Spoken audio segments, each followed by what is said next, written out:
The FNRad Snowboard Podcast is presented by Vans.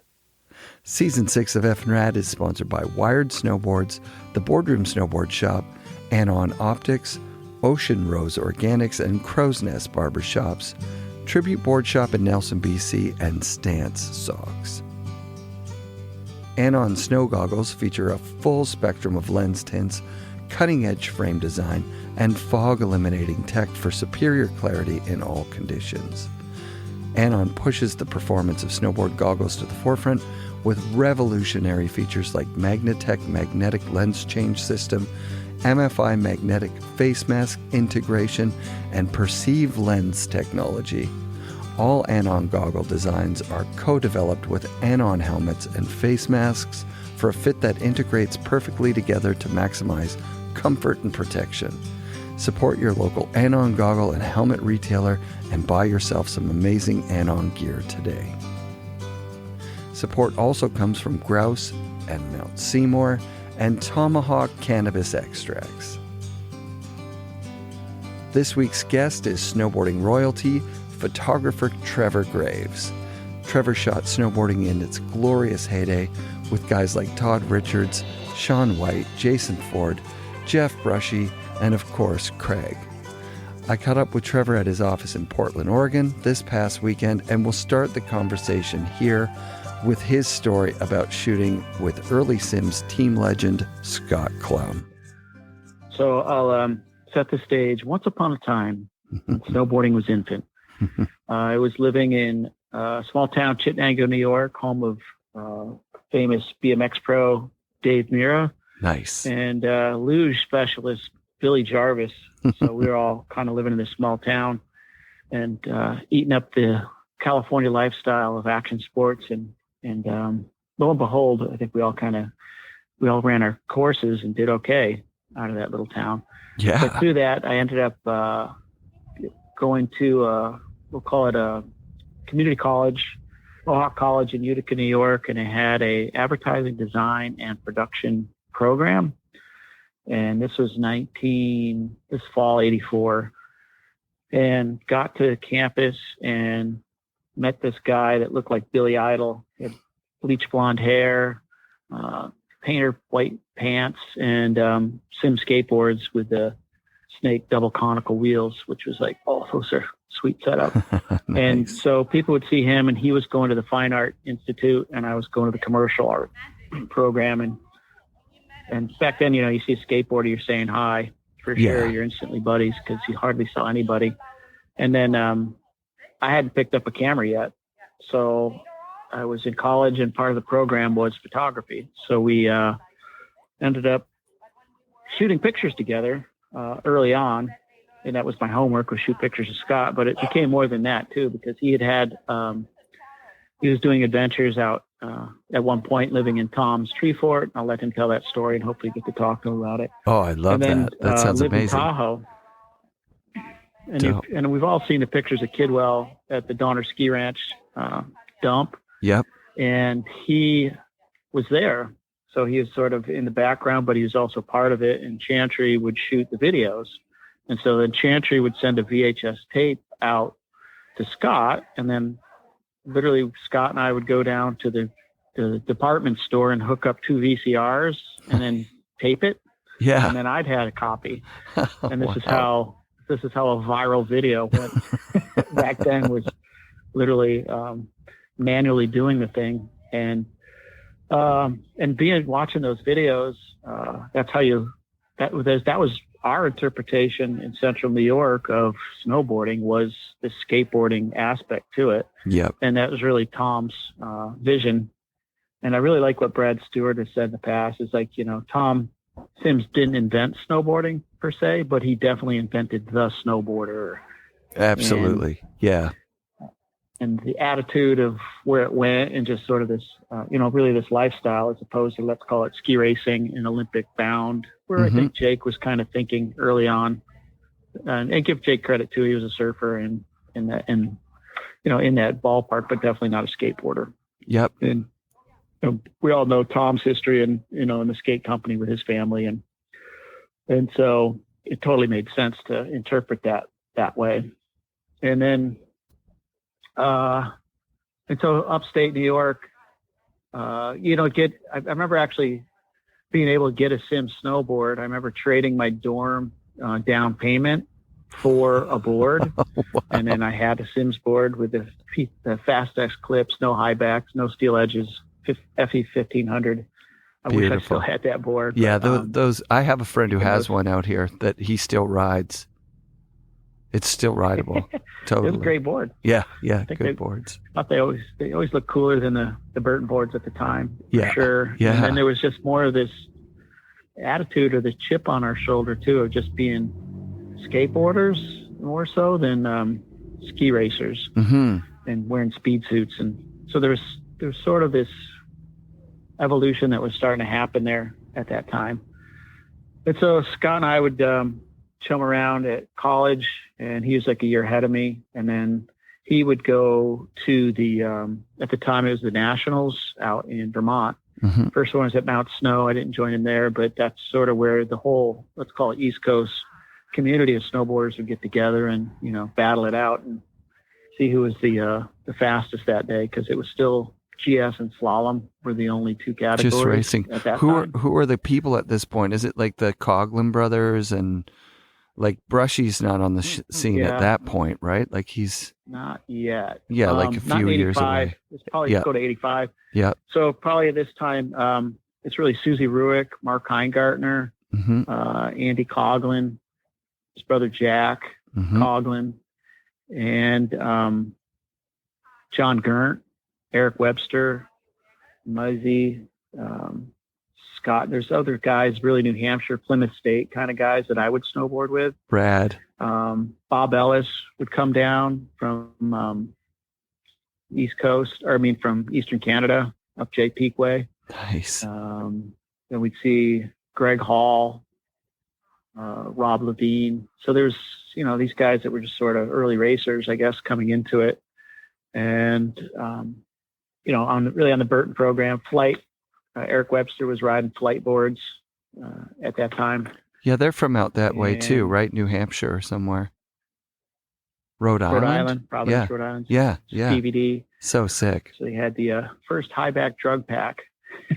Had a little pouch on the high back where you could put your tools, quote unquote. Yeah. Flights. And they were actually pretty progressive. They were right there with, I think, as far as shapes, it really looked like similar to a Sims board. Yep. And, cool. Eric's kind of progressed now. He's down in Park City managing USASA, Olympic type work. Oh, wow. So that was sort of the scene. The funny one in that picture, if anybody gets to see it, it's really, there's a bazillion of photos that I've taken over the year. I'm not trying to boast or anything, but there's probably 20 that I really, really like and are timeless in a lot of ways. And that one, absolutely. Scott, doing the front side air is a classic and it's a great story. So we had, we're living in Utica and he would call his brother in South New Berlin and then we'd jump in his Malibu, I don't know, 71 Malibu or something. We all had to pay $5 in gas and then motor out to this farm where he had scoped where a snowdrift would happen if the conditions lined up, and it did that day. So it was October 85, I think, and maybe November, and it worked out. So wow. Scott dug out the tranny. I had a Minolta X370 with some Triax film, and we hit that jump. So right behind me, you don't see it, there's a barbed wire fence for cows, and then and that shot, it really helped Scott along and it helped me along. We both really benefited from, working together at that time. Absolutely. And then we'd ride all the way back. I think it was, 3 hours back to campus. And then I had the job of running the photo lab. So I'd open it up at midnight. We'd go in and just process the black and white film. And then it was like, kids in a candy store. You just couldn't wait to see the pictures. You Yeah. make a contact sheet, you pick the one and you start making prints at 3 a.m. And, we'd skip partying and drinking and just, get our creative juices flowing inside the photo lab. That's so rad. I really fun. always thought of Scott Klum as a West Coaster. I mean, I don't know that much about him, but just because of the Sims affiliation, it must have been a weird thing to be the East Coast Sims guy, because Burton like you said, to flight. Like you've got a dominance of Burton in the East Coast and calling it East Coast. I mean, to the east, by all accounts, that's where they were. And then Sims was definitely California, Oregon. Mm-hmm. I mean, I've had people out of Utah in that era say, for the boot pack up the canyon, there was the Burton boys boot pack and there was everybody else. And you didn't hike up the boot pack with the other guys. Huh. I never experienced that. It's funny because the way you're describing it didn't really feel like it that. And maybe it's just the bubble I was in. It was just, you had a snowboard. Yep. And what's up? Can I sleep on your couch? Like there was, it was just for even getting a snowboard was really, really difficult. And so if you saw somebody with one and you knew that was a really good snowboard, an expensive snowboard, that you would say, hey, this guy's pretty serious about it. He just dropped 300 bills on a board. So, yeah. Gosh, yeah, I just had a flashback of there's a Nationals. We were at Stratton that year. I think it was probably the first U.S. Open, 85, 86. And then Tom's a goofy footer. And Jake Burton is regular foot. Yeah. And a lot of the Sims team was goofy footed, Kidwell included. This team, he came out with a 14-year-old Sean Palmer, and Terry Kidwell was sort of babysitting him. Yeah. His mom just let him get on a plane to come to Florida, out to Vermont. This guy, Robert Torres, he was probably 14. And Alan Armbruster was on the Sims team. So pretty sure he was goofy footed. So what Tom would try to do, and this is just my opinion, this is my observation, so sure, don't hold me to it, don't cancel me. But he would try to set the course for goofy foot advantage. And Jake kind of got wind of, hey, no, Tom, we're not going to set the course to be a goofy foot advantage course. And Jake would try to make it, let's call it a neutral course, so that his team, who was mostly regular footers, could get down the course faster too. So there was those battles that would happen it was like, the only thing I could imagine is like if parents are fighting and they're in the middle of a divorce, that kind of uncomfortable, I don't want to be here kind of fight between grown men, and you're like, oh, this is awkward. But it was probably healthy in hindsight that you really had two of these strong visionaries pushing their version of what they wanted snowboarding to be at the time. And so it was just necessary. By all accounts, that's become the official kind of history of snowboarding, because once you've got Tom versus Jake, and you could also write that Jake came from Sherman, right? Like, so you kind of go like, oh, that's like Sherman invented the snurfer, and then Jake competed at the Sherman competition, and then Tom. It kind of encompasses everything except for it really leaves out Dimitri, and Dimitri was doing it before Tom and Jake were really even. So there's like a whole other aspect of it. And then again, the flight guy, he was also in there pretty heavy at that time. But we do tend to focus on that because that's what was happening within these big competitions, and and I'm calling a competition of, I don't know how many guys would have been there. Less than 100, I'd imagine, in 85. And it felt like maybe 80, but yeah. But they did come to really steer the ship, like you said. Tom invents the snowboarder. When you talk about the team that Scott Klum was on, and you just mentioned a couple of those heavy hitters, well, then there's also going to be Todd Richards and Craig Kelly and Jacoby's on there at some point. Like pretty much everybody was on that Sims team at that point. And then you got a few guys that were Burton guys. Well, if you were a skateboarder, you were on Sims for sure. So that's where Todd, I think Todd kind of showed up about 88. Yeah.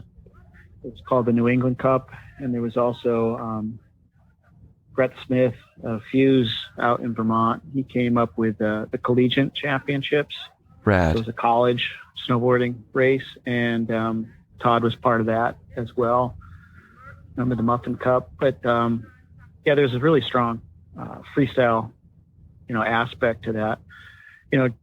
Again, those guys from Baker coming in. Rob Morrow was another guy that you mentioned out of Oregon. Yep. And that was, there's some DNA that kind of threads itself. A game of who you know and all your connections in life really ultimately helps shape who you become in life. And that relationship between Rob and Jake ended up blossoming into the Morrow Snowboard. Yeah. It happened 1990-ish. So, yeah.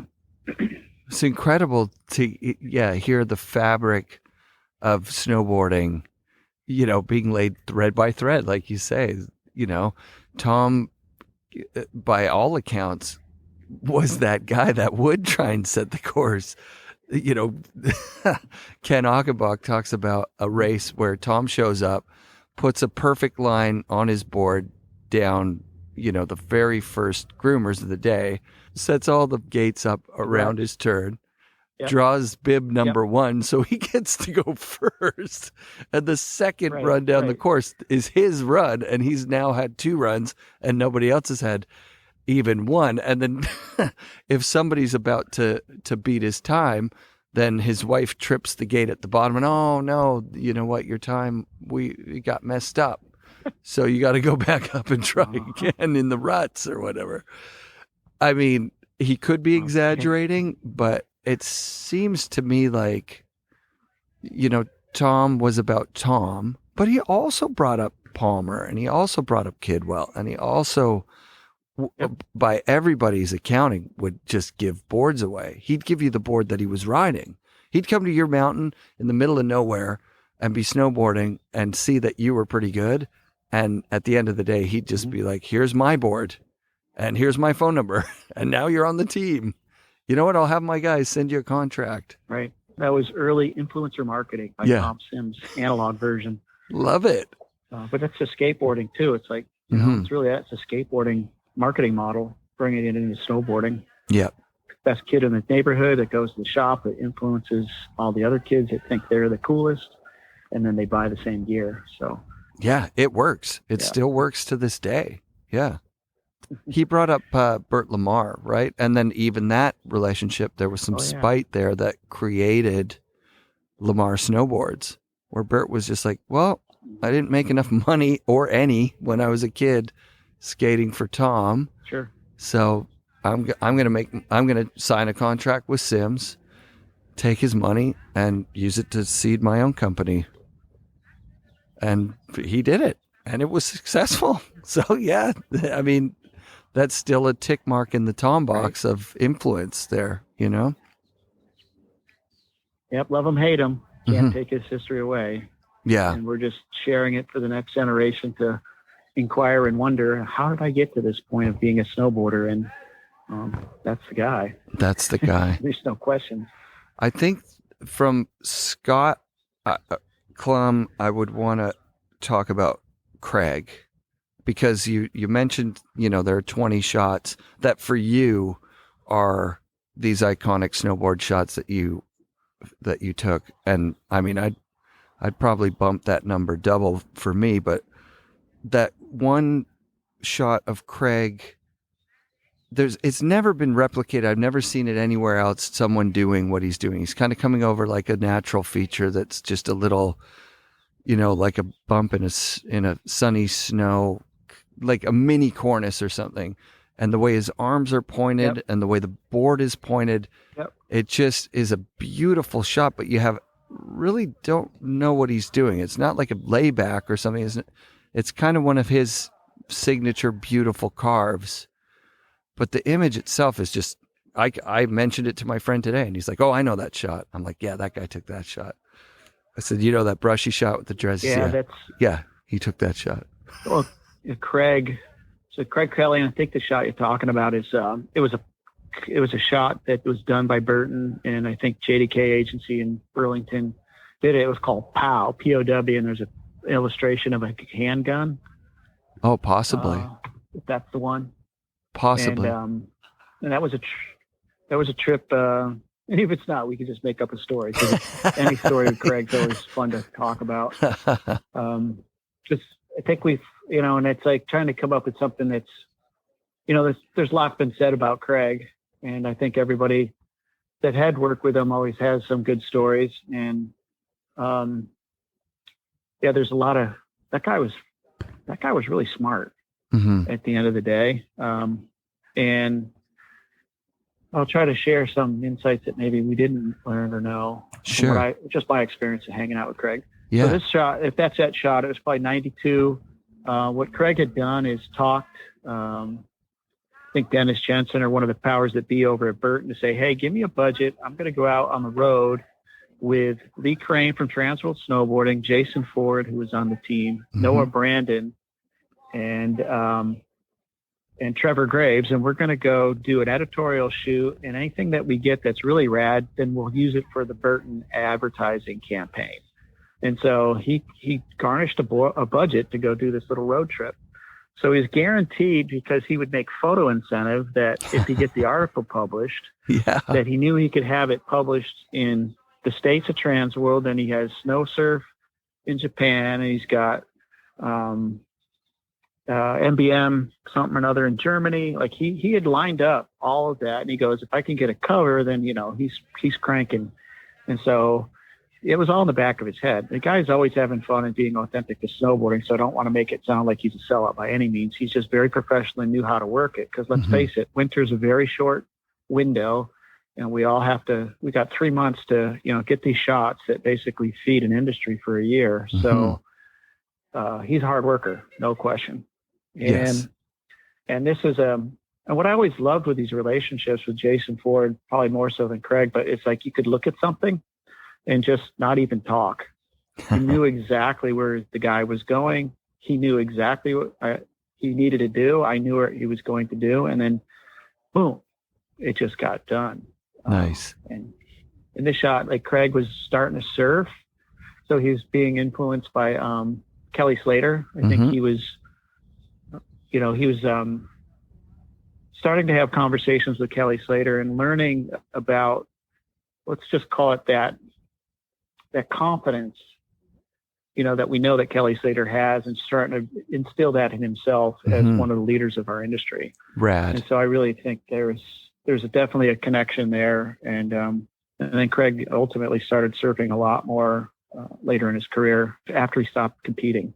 So yeah, and this one was that was a great road trip. We got a lot done. The sun came out. The snow was genius. And there wasn't a lot of snowboarders getting in your way to take up the lines that you wanted to hit. So it was a magic moment.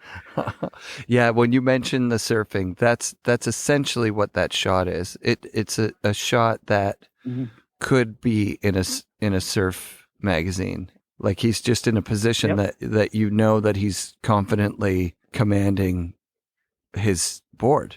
It's incredible. And it's still timeless. I was looking at it the other day, and I've looked at it a million times. I was looking at it last night, and I'm going, I can't really even tell what's going on here. But I could see from the direction of the snow that he's going quickly, and I could see that his arms are deliberately where they are. Just the arching of the back, I think. Yeah. He knew it was important to have style. So, I don't know if he thought about it, how hard he thought about it, or just natural manifestation of his being. I think he had a lot on the line as far as the fact that he walked away from a chemical engineering degree and a middle class life, or a good life, money wise. That I've heard from his sister that he would get her to call the newspaper and be like, did you know a local kid just won the world championships or something? So then they would print something. And he would clip it out and send it to Burton, and he was meticulous about. Yeah. I love how you're saying, that he basically came up with the travel budget for a professional snowboarder. Like there's professional snowboarders that listen to the show. Like that's where it came from. You can bring it all the way back to him. I know that Tom Burt was also working with Jim Zellers on making their bucket list of riding the 7 mountain ranges of the world happen on somebody else's budget. And they were kind of doing the same thing, but they were calling hotels and saying, hey, we'll mention your hotel in the article, and we've got this guy coming from this magazine or whatever. But you're making it up from scratch. And so I'm curious, like, how do you get to the point where, like, is there a point where you decide to be a full-time photographer, or does like an assignment fall in your lap that you're like, oh, wow, I can cruise on this for a bit while I'm figuring out what I'm going to do. And then the next assignment comes up and you're like, well, maybe I'll just do this. That's a great question, actually. And I think the answer is more than just, let's call it photography, but it's still just sort of, it's just a follow your passion lesson in life. You got to remember, I would come from Syracuse on a Friday night. I'd leave work at a photo lab where I would do, let's call it wedding photography, prints and processing of professional film. And then I get in the car in a 77 Chrysler LeBaron, drive to Plymouth, New Hampshire, get there at 2 a.m. After the frat party, sleep in the wet beer in my North Face sleeping bag. And then I would shoot the race, the New England Cup, in the morning that night, be done, drive back to Syracuse, process my film, make prints for everybody, sell them for $5-10 a piece to get gas money to keep doing it. But it's the other sacrifices I made. I wouldn't drive my car during the summer, so I would take it off the road to save the insurance and the gas and the maintenance, and ride my bicycle, A, to get in shape, and then B, to just save the money. So that would save me about $300, and that was my travel budget to drive back and forth to Vermont and New Hampshire every weekend. So it's really, there's a commitment and there's a sacrifice made to just do it. And there's still this entrepreneurial thing of, like, the magazines weren't invented yet. International Snowboard Magazine literally was just starting. I was East Coast correspondent, and I don't know what year it was, 88, 89 maybe. Mm-hmm. And I think my first check came $5 for a shot of John Gert racing Noah Brandon at Neshoba Valley in New Hampshire, in Massachusetts. So there was really no money yet. Yeah. And so you're just kind of hoping that by the time you're ready, that paycheck will be there. And if it wasn't, not cool, I got to go snowboarding and scam a free lift ticket at Stratton because I had a press credential. Nice. That was good enough. Yeah. Right? And then plenty of nights of sleeping in your car and in your truck with icicles off the ceiling, and plenty of nights of, sleeping in the lodge. This is before alarm systems. Like, I would hide under the tablecloth and sleep there because it was warm and my gear wouldn't fog up. Charge your batteries that way. So, you do some stuff because you're super committed and passionate that this is going to work, and do it. I think the tipping point for me was maybe, it was 88, 89. Jeff Brushie went to the Worlds in Europe and won. And so I was the only guy that had pictures of Jeff Brushie. Nice. And kid was 15, 16 years old at the time. He'd always have a runny nose, and he had this Tony Hawk half lop bang, and he was listening to a lot of hip hop. He's definitely into rap music. Yeah. Early on. So he was bringing this style into the sport on the East Coast, and East Coast had great half pipes, so it was a great training ground. So it wasn't a surprise for us to see that Jeff won. We all knew he had it, and the phone was ringing. The fax machine was going crazy from Japan and Germany. Everybody wanted a picture of Jeff Brushie, and so I started building up a client list for my editorial work. And then I got an opportunity to move to Oregon. Brad Stewart had given my wife at the time a job as managing the team for Morrow Snowboards in Salem, Oregon. Oh, wow. Gave us $500. And we had the Morrow rep van because she was repping for Morrow Snowboards on the East Coast, 89, 90, it was 90 now. And and that's when I committed. So I knew that once I got to the West Coast, I would be able to double, triple my business. And I'd be much more accessible for people, because right now, Bud Fawcett was King, Rod Walker, Sonny Miller, there's a few guys that were specializing in shooting a lot of snowboarding, and there was starting to be more of a market because by 93, you know, it was the heyday and game on. Yeah. And so to make the team or make the cut there, I was still the young guy, and I had a lot to earn. Yeah. And being positioned there, I could get to Tahoe, I could get to, you know, Asia. I was taking a lot of trips down to New Zealand in those years once I committed to going. And yeah, my business quadrupled by the time I went out to Oregon.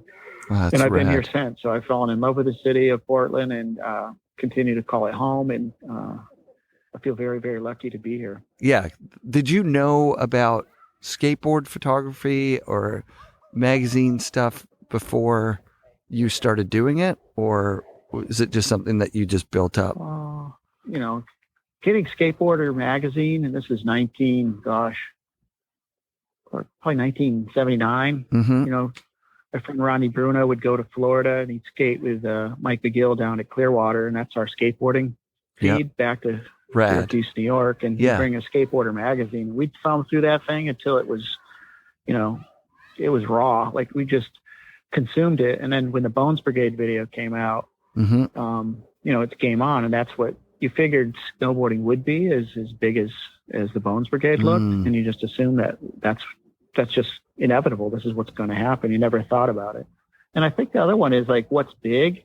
You know, when you're a kid from a small town, you know, I thought it was bigger than it really was. Yeah. I didn't really get a context of how small it actually was until I actually left the industry, to be honest. Right. Like when you're in it, it feels so big. And I think I had an aha moment where I was in the backcountry on a hatchet shoot or something, and you go, man, nobody's here. Like, but then I was starting to shoot for Ray Gun magazine. You go to U2 concert for Free to Bet or something. It's just jam packed with a bazillion people, and they're all paying, you know, $80 for a ticket or whatever it was at the time. And then you're like, oh, this is how the economy of scale works. Yeah, I've heard that a lot through the show, through the 6 years I've been doing it. Like, because I'm like you, for me, snowboarding is such a big part of my life. And I look at companies like Billabong or Vans now is this humongous company. But I always thought that Vans was a humongous company, but it wasn't always. And you go outside the snowboard industry and you realize, oh my God, the numbers of people that actually snowboard that are, like, it's 1,000 people running the entire industry, and nobody in the history of snowboarding got rich from it. No one, not even a snowboarder that signed $1 million contract. Doing all right. Oh yeah. Okay. Sorry. One Sean's guy doing all right. One guy did. Well, I'm sure there's And others Jake, in the sure. heyday, Not a dozen and not many. Yeah, it's not like musicians, I guess. No. And it's taken the money from people who've invested in it and just kind of spread it around, right? Like the Nike guys, you know, they never made any money doing it, so they poured more into it than they took out. I would imagine. Oh, they did all right. Trust me. Oh yeah. Well, I mean, it's an intimate industry, is what I'm getting at. Mm-hmm. The next guy on my list after Craig was Brush. Like, clearly, and you've mentioned like that. Like, he was an East Coast phenomenon for sure, and still to this day, anyone who comes out of the East Coast is going to cite Jeff as being a huge influence. He was just that kind of a person, even though he was pretty soft-spoken, I guess, eh? Brush is, he's a funny kid. Yeah, where did he begin? Like, there's, we had a first half pipe was built at Tinney Mountain in New Hampshire, and it was pretty much just a bowl at the end of kind of a taco. Yeah. And what Jeff would do is just wind up all of his speed and just hit the bottom of that quarter pipe and just blast, throw up a suitcase air. And then, you know, at that time, maybe 6 feet out, but that was, you know, 10 times more than the next guy. Yeah. And he'd win. And so it was this fearlessness and the style, his commitment to really skateboarding, you could tell was a very big influence in his style at that time. Mm-hmm. And he was a quiet guy, you know. It's like, it was always weird when it was weird the first time when we would travel and then he'd get recognized, you know. It was sort of this Beatles or rock star kind of thing where you go into an airport and people start recognizing you at the mall, and it's like, yeah. I don't think Jeff was really comfortable with it. I think he'd kind of have days where he'd be better with it, but he didn't really get addicted to fame and celebrity. Mm-hmm. Mm-hmm. You know, I could see that. in my opinion. Yeah. And did really commit to the art form. Like, it was really important to have good style. And then his work ethic was there. I loved his mom, Karen. Yeah. She was always there to support him. Rad. And bring him to all the contests. Because at the time, Andy Coughlin, I think, is another guy that needs to be credited with Jeff's success. He had a boarding shop. Him and his brother had a store, and they would sponsor him, but they would bring him to the events. And Rad. at that time, you had to run gates, do the GS, and then freestyle. So you had to win the overall. So Jeff was able to do all three categories. It's funny, I have a picture here. I'm looking through my files, but in 1990 out at Squaw, he took his race board into the half pipe and nice. Tweaked it because he can. Yeah. But yeah. Yeah, there's that also, him in the race course doing a method. Is that on his freestyle board? Oh yeah, June Mountain, Bud Fawcett. Yeah, that's a Bud shot. Well, the boards are getting better. Mm-hmm. When Craig started having design influence, like you could do a race on, let's call it, it's probably just a cruise board, an overall board now, but it was, get down the hill on them. Yeah. Yeah, someone just told me last week that Mario Paulo Dabini was the last guy to win a World Championship in soft boots. And I was like, wait, he was in soft boots? Yeah, for a Euro, Italian Euro at that. I know, right? How awesome is that? Great human being. Yes. Met him at Mount Baker last year, and going to have him on the show for sure. He seems just like an amazing human. That's so sick. Yeah, Brushie also famously was the first guy on the Burton team to just be like, oh, can I not race? Is that something I'm going to just not do it if that's okay. And then, Ford was like, oh, if he's not doing the race, I'm not doing the race. Forget it. Yeah, there was a little fallout right there. And that was maybe, really it's Craig at the end of the day coming into the program and having Jake's ear and confidence, and it worked out. Mm-hmm. Totally worked out. Yeah. So would Burton hire you as a staff photographer at that time, or was it just like kind of piecework type stuff? So early on, there was only freelance gigs, and they were the most sought after shoots were the Burton shoots. Mm-hmm. They would hire the most days in a row, and the big ones, you're basically shooting in collaboration, and let's call it in competition with the other best shooters in the world. Vianney Tussaud, amazing guy. Kevin Zacher later on, and of course Bud Fawcett. So you're always working hard to get those. And Dennis Jensen was genius at really getting people to work together and work against each other. Nice. I guess in a healthy way. To be competitive. Yeah. And Ellen Holmes was there early on, gave me an opportunity. I think the first shoot I did with Burton was Jason Ford got me in. It was a small shoot. It was him and Noah Brandon, Stratton Pipe after the U.S. Open. And we were just getting, basically some catalog stuff. I think I traded out. I wish I had this board too. Like it was the Craig board, but it didn't have the black coat. It had white, orange, and yellow. Oh yeah, remember that board? Those are very, very sought after now. Yeah, you had one of those. I traded that. I traded that out and then some cash. But then, and so Jeff, back to the freestyle movement. Really, it's filling the editorial pages. So now you're pushing into. Craig joins the program, goes through the legal battles, comes out with the Mystery Air, which I heard it's worth a lot of money. I had a Mystery Air. I wish I still had it today. I put my kid through college.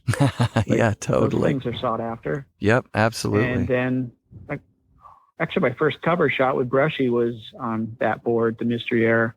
Oh, wow. Night shot. Doug Palladini wanted to have something unique and different, very skate influenced, and that was the cover. Dope. That was my first cover, actually, was Brushie. Oh, that's amazing.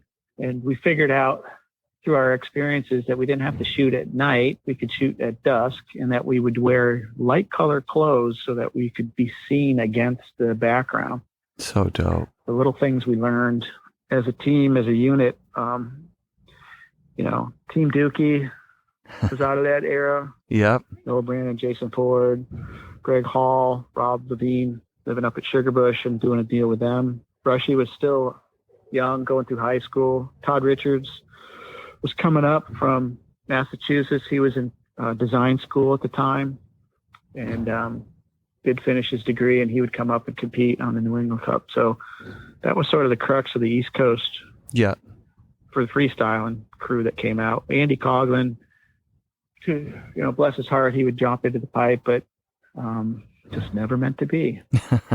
He had other things to contribute to our industry. Absolutely. Well, it was either he or Jack that dropped the rope. That was nice. Thanks, guys.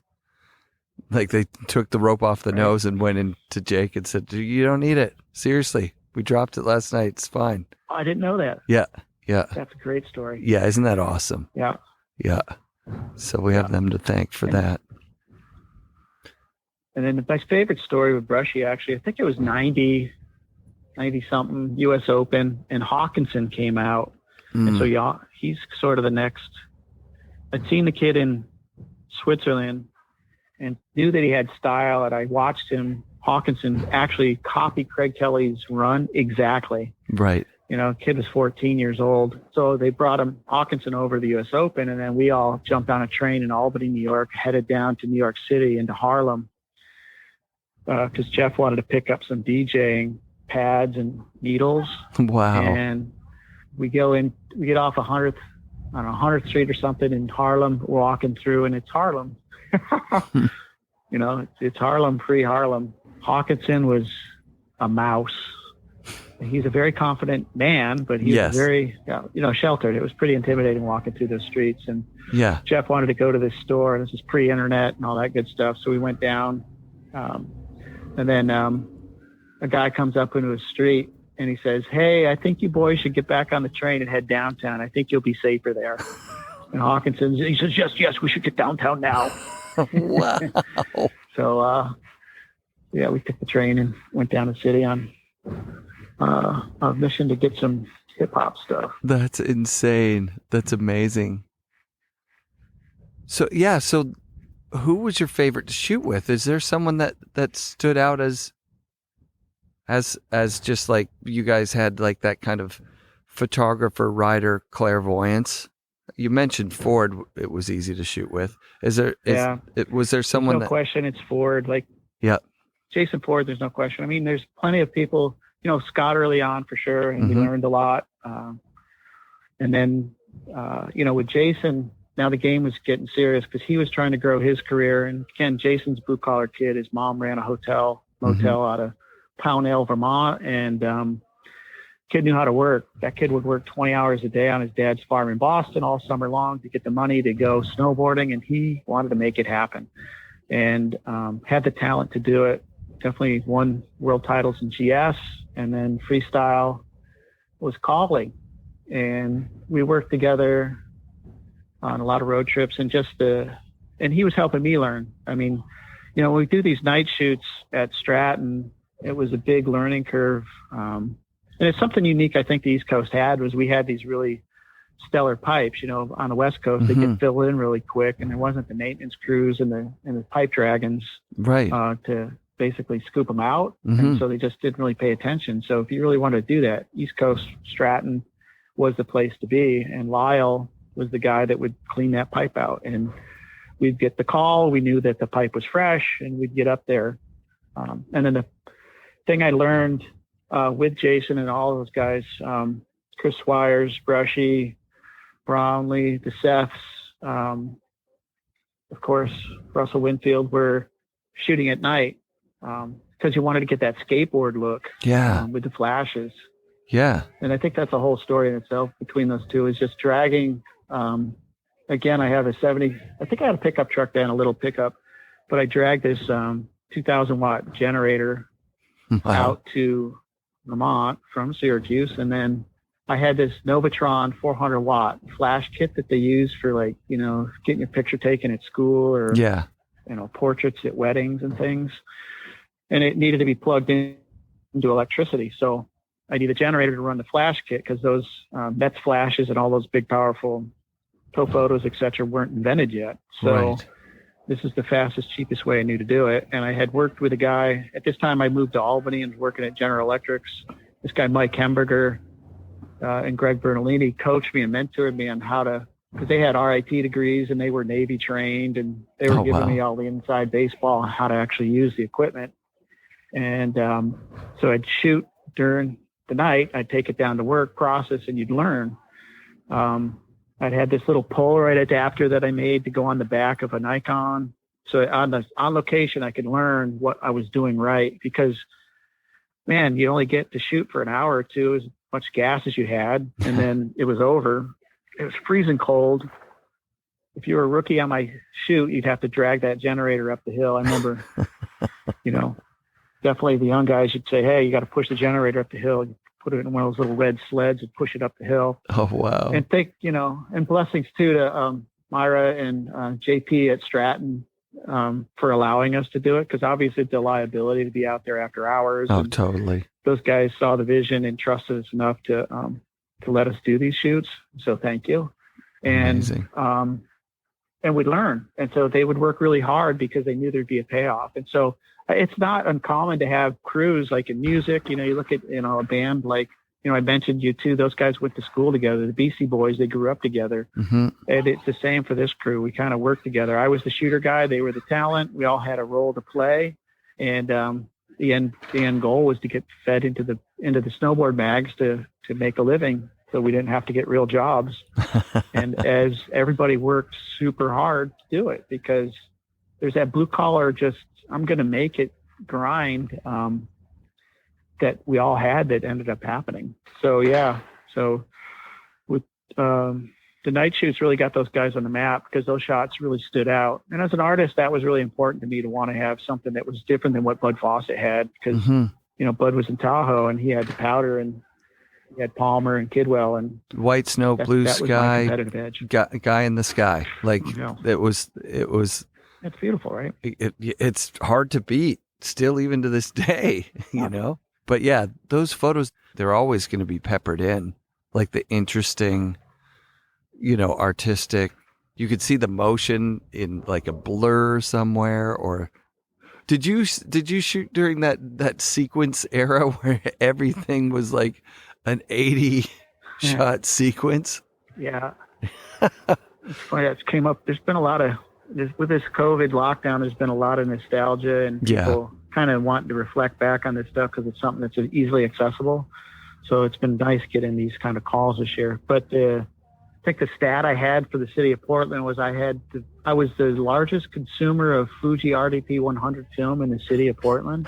And the same statistic for processing. There's a lab here. The lab guy actually reached out at Y East, is where I would process all my E6, my slide film. Yeah. And that was that era. I think it was probably 93 or something. Sequences were going ballistic. And yeah, I was shooting 100 rolls of film. It was nuts.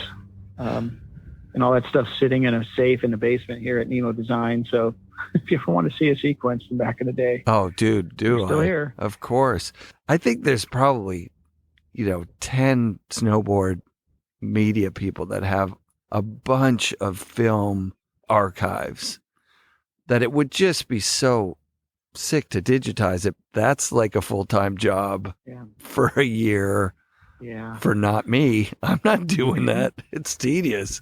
Someone who likes to do it. Yeah, the ROI isn't there, unfortunately. And I do it's hard because I'll get the request to go into the files and pull stuff, and it's just, there's no budgets, of course, and you want to do it, but it's like pulling time away from, we've got a team here at Nemo Design that I have to feed, and it's just finding the time. So once in a while I'll get down there and I'll put the effort in and try to grab some old stuff. And And over the past years, I've had interns come in, and I'll sit them down at a scanner and try to get things going. It depends. Sometimes they're good at it. Sometimes they're not so good at it. But it's just a way to at least get some of this stuff up digitally, because it's digital. I can share it quickly and economically. You know, it used to be a FedEx. Totally. I had to go out and that. Oh no, there's another $12. Yeah. Digital versus film. How hard did you push back? Were you one of the guys that was like, digital will never replace film for a little bit, or did you see it coming down the pike? So the question then is like, what was the transition like going between digital and film? Yeah. Like, did it push you out of your job and push you into Nemo design as opposed to being a photographer full time? Great question. It's the lit fuse for sure. So early on, I was on senior staff at Snowboarder magazine, and Dana was on the team then, Sully, Sean Sullivan. Yep. I remember pushing to get all of us the digital cameras, and at the time, I don't know, it was a Nikon DX or something, but it was 3.5 megapixels. Yeah. So it wasn't really big enough for a 2-page spread, maybe just barely. Right. And my argument was that, you'll save on all the processing. And what I didn't really anticipate was you just kind of, replace processing to, let's call it, somebody on a computer processing the color and the demons, et cetera, to get it ready for the printing press. So, but I, also saw that, we call it chimping, like now you could chimp a photo, which is, it shows up on the screen in the back and everybody could look at it. Totally. And that was it. Like, it was interesting when video came on the scene as a still shooter. It used to be the still guy was the king. And then in Doggers area, video guys became king, because at night you could look at the video and, you got 17-year-old males that want instant gratification. So they would definitely migrate into the hotel rooms into watching the film of the day. They could learn faster, where mine at film was, they weren't going to see anything ever, because it takes me 2 weeks to process it. So it was so slow and expensive to even share the pictures with those guys if I wanted to. And the digital came on, and a big argument or pushback. And there was one shooter, I can't remember who he was, but the ethicalness of duplicate shots going to competitive magazines was the big cloudy, dark cloud over digital, because you could send the same shot to both, and then Transworld would have the same picture the same month as Snowboarder, and that would not be cool. And so this poor young shooter made the mistake. And even then it was a film. He broke up a sequence, the apex of a sequence when these motor drives are shooting at 6 frames a second. So he broke it up, and both magazines came out with that. I forgot who it was, but I think it was Dano, actually. I think Dano Dano had a. I would remember that. Well, the thing was, Dano had something similar happen because he joined Sean Sullivan's. Remember what was his production company, where he was like, look, I'll sell your photos to the magazines because I know how to do it. So you submit them to me. And so that happened. Dano got swept up in that somehow. He's like, well, it's Sean's fault, or you know what I mean? And then it was a nightmare. But one way or the other, you're probably referencing something else, but it definitely happened. And it definitely was not cool. They were, like the magazines had to have some sort of, because they're not talking to each other when they weren't owned by the same people. Like, you wouldn't want your magazine to come out and your cover shot be, a 2-page spread in the competition. God, you wouldn't even want the shots to be in there. No, there was a learning curve for all. And then I think the other one was the Photoshop was starting to happen. Absolutely. So you could bump somebody's air up 10 feet. Yeah. You get a blue sky and a pipe. It's easy to put that guy up another 4 feet. So totally. He could get, a bigger paycheck. So there was some unethical stuff early on with any new medium. People are cheating. Oh, wow. But I think it kind of, it averaged itself out. And obviously we're here today in the digital realm. But for me as a business person, I saw the tunnel getting very dark because what is happening is that, the skills required to shoot negative film, you only had a third of a stop exposure tolerance to make a good exposure. So you really had to be like a mathematics scientist and an artisan and a physical athlete to get around all in one. Yeah. And then the idea of follow focusing, people like Vianney Tussaud, that guy and Mark Gallup, those dudes are freaking gods at manually racking the focus on a powder shot and just tracking. Rad. So those guys could, just through a physical gift or skill, could be able to compete. Now the cameras were autofocusing and you could, get 2 spots difference and miss the exposure altogether and still be able to fix it in post. And so it made it so that, just any kid with, with dad's budget could go buy the right gear and start shooting right away. And then they didn't understand that, $200 a day. Cool. I'll do that because I'm living at home. Yeah. You just shot yourself in the foot, and it shot the industry in the foot in a lot of ways, because the rates just pretty much disappeared nearly overnight. Wow. Probably took a year or two, but they went down real fast. And so there wasn't ability to make the same type of money. And I saw that coming real quick. So I pivoted, and that's where Nemo Design really was inspired, or it was part of the catalyst for Nemo Design. Oh, that's so sick. Why do I have Dave Cioni in my brain when I hear Nemo Design? Was he there with you in the beginning? Was he one of the early employees of Nemo or something? Dave Cioni is one of those guys in snowboarding that wasn't the most technical like Hawkinson or Craig, but he was just a cool flower and just really good on film. Just a cool guy to hang with.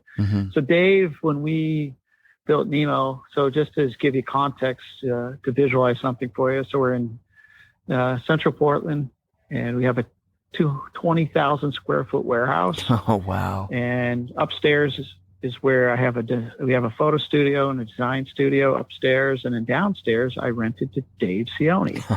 And nice. So he came in, he moved up here from Reno and basically built a legendary home. In the home, he had a geodesic dome that was his bedroom. Wow. And he built this crazy, like hamsters have those little tubes they run around with. So he made this cool deal for his cat. So his cat never left the building because he lives in the city. So you don't want him getting run over by a car. So he made this crazy habit trail for his cat. Sick. And then lived down there. Gosh, and it's, knock on wood, nobody from the city's listening, but you're not supposed to live in these commercial buildings, but right. Dave did. And he became legend because he pivoted his career from snowboarding. He was doing filmmaking because he was such a great, we'll call it POV before GoPro. Like he was that guy. Yeah. And then he was Jake Burton's personal filmer. So the black, that Visa commercial, was it? No, Amex commercial. Yeah. Cioni was requested by Jake Burton to be there. Oh, wow. And so Dave ended up making art. He made furniture. So he put a CNC machine down there and started making tables, and they're so cool. And I have one in my home today. Oh, nice. And I saw that Michael Hernandez from Nike just posted a picture of the leg table he built. Yeah. So he used his legs as a mold and cast them in bronze, and nearly died in the experiment because his legs got squeezed so hard that he couldn't get out super quick, so it started losing circulation in his legs. But, I guess you suffer for your art, I guess. But such a cool piece of work that he did, never to be replicated. But he did all that inspiration downstairs, and so when people would come into town, they'd always obviously check in with Dave because he's way cooler than me, and then they'd come up and hang out with us at Nemo. And then we'd had a lot of parties here and fundraisers and benefits, and there's a lot of use with his, it's cheap enough in Portland where you can own this big real estate, and we maxed it out. We had a lot of fun. Oh, that's incredible. So that makes sense. First son George was born there. Oh, wow. George was born downstairs, so he lived there for a year, and then him and his family moved down to just north of the Bay Area. So that's where Dave lives today. Yeah, I was chasing him and Chris Roach down a couple of years ago, a couple seasons back, and they went to Donner, and I heard the rumor that they were there. I was too far behind to catch up, but just, No he's always been like, because I started snowboarding probably 88, started to get into it, and Western Front was cool. one of those first movies, and he was in that, talking even. So like that really leaves an impression on you when you're like a kid in high school. You hear the voices of people. Those Fall Line films, Artie would narrate them, or Jerry would narrate them. And Jerry, yep. Yeah, and then Damien talking, and Steve Graham talking, and Sione would talk in those too. Oh, wow. And you just get the vibe that he was like hilarious and quirky. And so, yeah, you just pretty much that sounds right. I got to have him on the show too, for sure. Dave Sione, I've had the pleasure of probably going on more road trips with Dave than probably anybody, even Jason. Brad. New Zealand a few times, Europe, Tokyo, Japan, like as a filmer and as an athlete. So I've had lots of quality time with, and it's always a test of a friendship, is in any relationship, is just traveling together, because there's a lot of unknown stresses and variables, as you can imagine, that pop up unexpectedly, and it's how everybody manages that stress. Yes. That really is defines their character and whether they're worthy of traveling with or not. So Dave's an A+, no question. Oh, that's so sick. So how often do you snowboard these days? Is it something that's still a part of your life? Are you out at Hood? You go to Meadows? Are you a ski bowl afternoon guy like Tucker Franson? What does my snowboarding career look like today? So it's gone down in days, a number of days. Yeah. And then the expectation of a helicopter every time, I was getting pretty spoiled, is I've gotten off that pedestal. And you know what? Snowboarding is fun as heck anytime you get to go do it. So the experiences, it's funny. Meadows is probably the cool terrain here in Portland, but I haven't gone in years. And I remember having this day where we were shooting Star, and I was in line for an hour to get on the lift. And I took a picture with a cell phone, because that was something you could do now, of my feet and the board. And below me was literally, as far as the eye could see, snowboarders lined up. And I didn't know any of them. And it just didn't feel as intimate anymore as it did in the 80s, where you kind of knew everybody, and there was this conversation that would organically happen on the lift together because you shared, this unique thing in common. But now it was so mainstream, and everybody's sort of in their own zone, that you don't really go there anymore. And so it kind of, some of that spirit died that day. And I haven't actually been back to Meadows. So, So what I do today is, I watch the weather, and I'll hit up skee bowl during the week at night. I grew up in Syracuse riding at night. When I grew up in Syracuse, I didn't know that you could ride during the day. But I thought all those shots were done on the weekend. And they got lucky that it was sunny on the weekend. I had no idea. I was so naive.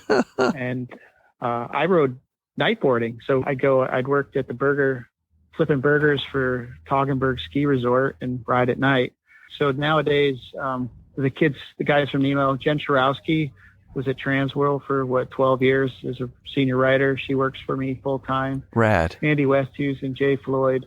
So we'll watch the weather and go up during the week, because you get, it's 52 miles from my house. You get right on the hill.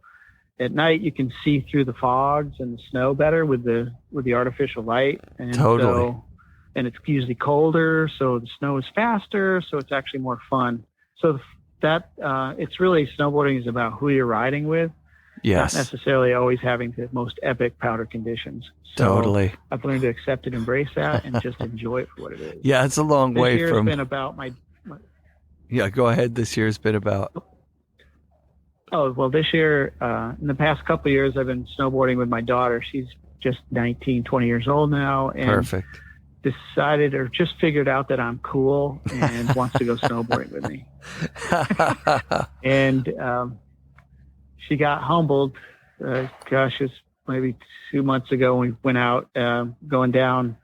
And it's been so long since I've learned to snowboard. I forget the little tricks, that you do with your weighting and unweighting and where you should be looking and your shoulder and all that stuff. And then I forget, I ride faster than she does because she's a beginner. So she tried to keep up, and I should have been going slower, and she scorpioned, and we all hate that feeling. So yes.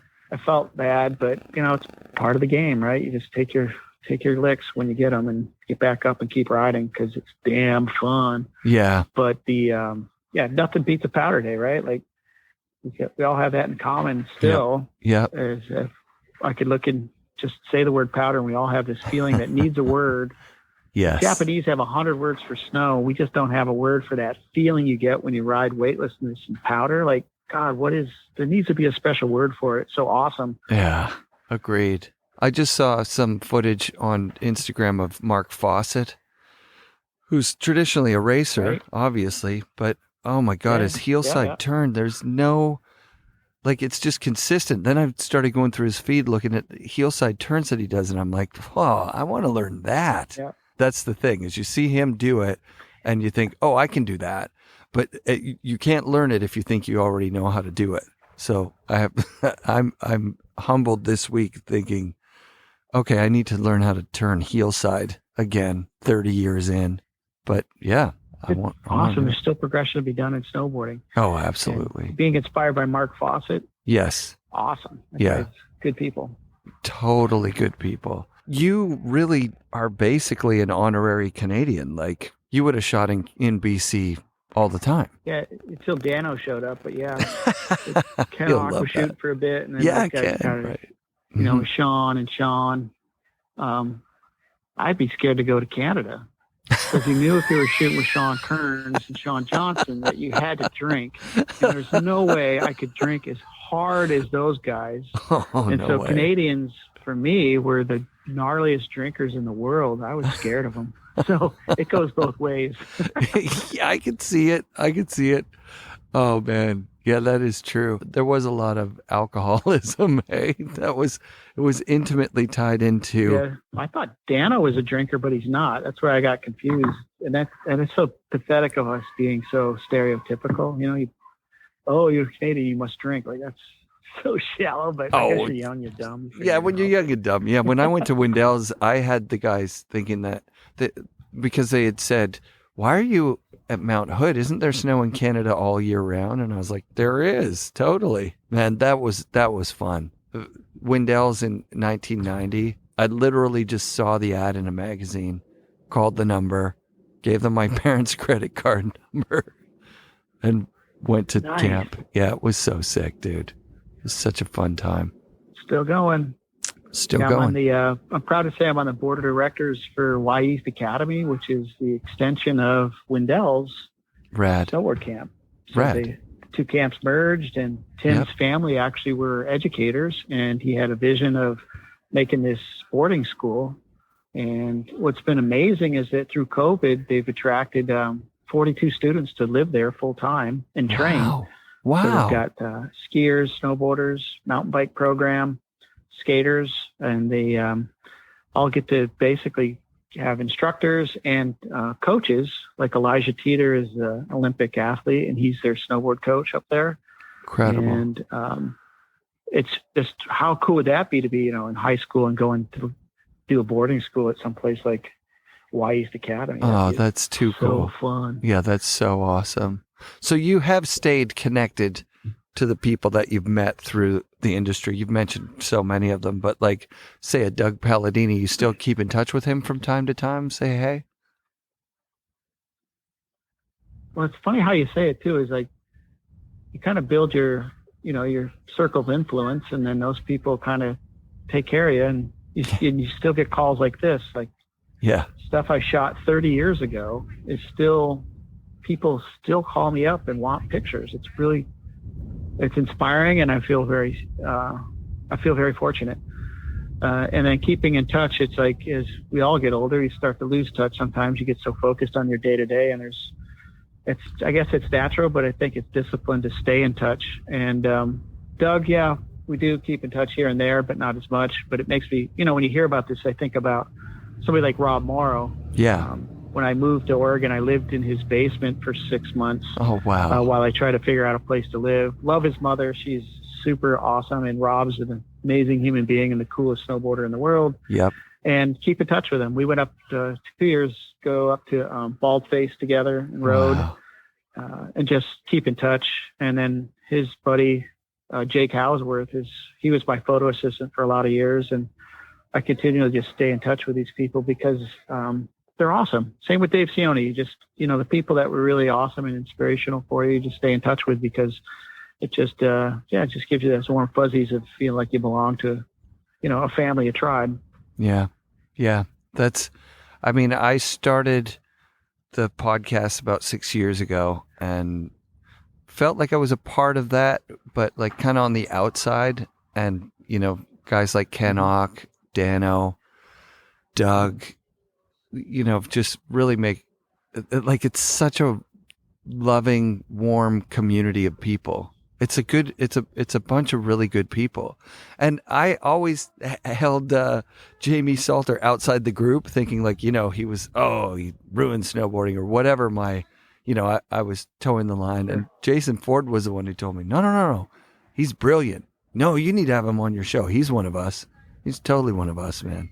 You think, he ruined snowboarding. He sold into all these box stores or whatever concept I had of selling out. He's a visionary. He saw a different path. He said, look, I'm going to do this one. You guys do the cool guy thing. That's fine. There's nothing wrong with that. Mm-hmm. I'm going to do the money guy thing. Tim Pogues says the same thing, right? Yeah.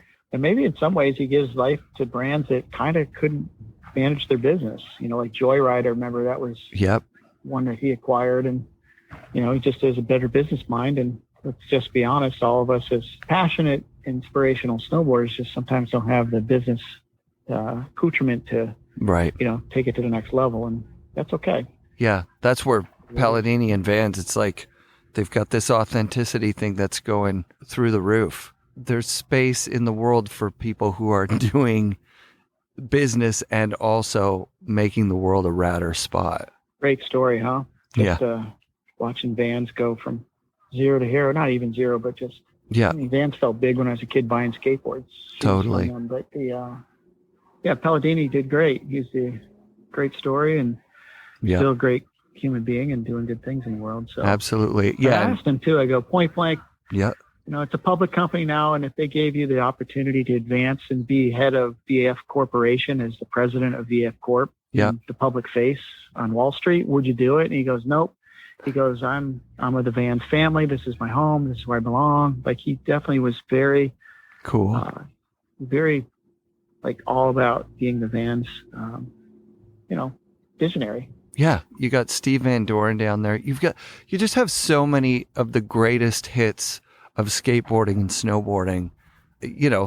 Palmer was there, Daniel Frank, Jamie Lynn, Cersei, and now you've got it's still relevant now with like Arthur Longo and Jake Kuzik, and it's such a rad brand. So like nothing in the action sports community has ever been this big before. Well, it doesn't even feel that big, even though you can get them everywhere. Big shout out to Vans. Balancing act. Know what they're doing. And it's tough to sell in like, hey, sometimes we don't chase this particular dollar because it'll hurt us. Because I've been in those meetings. They're not fun. When people make sellout decisions that are short-term gain because they're just trying to make a quick buck and flip it and jump onto the next bandwagon. Yes. So, that's a big one. It's sneaky, dude. Yeah. Be careful. Pandora's box. Once you kind of get in and you can see all the sneaky listening tools and fake follower tools. Oh, I hate them. I hate all of them. Yeah. It sucks. Be authentic and be yourself. It's fine. Yeah. Is that basically what you guys basically do for people? Is like find their authentic stuff and it's always. Yeah. I'll tell you what Nemo does. What our quick elevator statement on Nemo Design is that we're a active lifestyle branding agency, and so you look at right now. Probably thing I'm really proud of is the work with Eric Fussell over at Icon Ski Pass. Yes, cool. And love and hate it. Some Yep. resorts, let's ruin our local vibe, but as a business, and really, again, let's be honest, saving skiing again. Yes. Skiing in general, it has its ups and downs, but this pass really got people excited to bring their families out to the resorts. And Absolutely. through the pandemic, their numbers are fine. They did pretty damn good, all things considered. I thought it would be a really hard year, but they got through it pretty good. And so it's fun to watch as we built the name and the brand and all the marketing around what's going on with Icon Pass. To watch it go from zero to hero is really, really the fun part of this job. And, we get to do humbly, we've done Nike 6.0, an action sports brand for Nike under the SB logo. Rad. We worked on that for 8 years. Worked with Danny Cass on some of that stuff. That was fun. Amazing. Mastercraft wakeboard boats, did that for 10 years. So we get really lucky that we get to mostly play in, we'll call it fun stuff. Cool. And haven't really had to deal with municipalities or doing pharmaceutical packaging. God. We have been able to pay our bills and not really work a day of our life. That's incredible, dude. Yeah. You've got a lot of employees and 25 full time. We got through the pandemic and we didn't lose anybody. We kept the whole staff, which I'm really proud of as that's a great. leader and a business person, just trying to, I come to work every day and try to take care of this family I have here and feed them and all their kids and car payments and house payments and things that are dependent on everybody having a good job. So I try to used to get in before the cars show up so you don't have to think about it, but you can't think about it that way. You just got to keep trying to have fun and make things happen, because that's when you do your best work, is when you stay in that light and fun type of mindset. And get too serious, you start to make stuff for those corporate types, and unfortunately or fortunately, the customer wants the cool stuff. So yeah, I encourage you to come when the things open up, because we're right downtown. The food carts are right here. And sick. I wish Leonie was still downstairs for you, but yeah, I definitely can't wait for the borders to open up, mostly for Baker, but like this time of year for Hood, 10 years running, we had spring passes. Come down for a week and just shred Epic Park. They know what they're doing down at Timberline. So yeah. All the shows, a lot of music and food in Portland. Just so much. Coast is right there. Gorge. Lots of fun stuff. Unbelievable. Sure. Yeah, man. Well, Trevor, it was absolutely amazing talking with you. And thanks for all your imagery over the years. It's burned into my brain, dude. You got it. Thank you for being so educated and knowing what's going on. It makes it more fun to have the conversation. Awesome. Have a great afternoon. You too, my friend. FNRad shoutouts this week to Trevor Graves. Thanks, man. It was a pleasure having you on the show. Also, thank you to Spreading Good Vibes. I got a rad hoodie from them this week. Check them out online on the internet. Go check that out. While you're there, get some new Salmon Arms gloves, because Nick from Salmon Arms is the best. Awesome job to the park staff at Grouse. It's been fun riding up there this week. Thanks to Marcus. Stoked that you're starting to drive the groomers. That's awesome. And thanks to the park staff at Mount Seymour, with a little extra special thanks to Chris Savage. That dude's fucking rad, man. Awesome. Be sure to come back next week for another episode of the FNRad Snowboard Podcast, presented by Vans and brought to you by SIA Productions.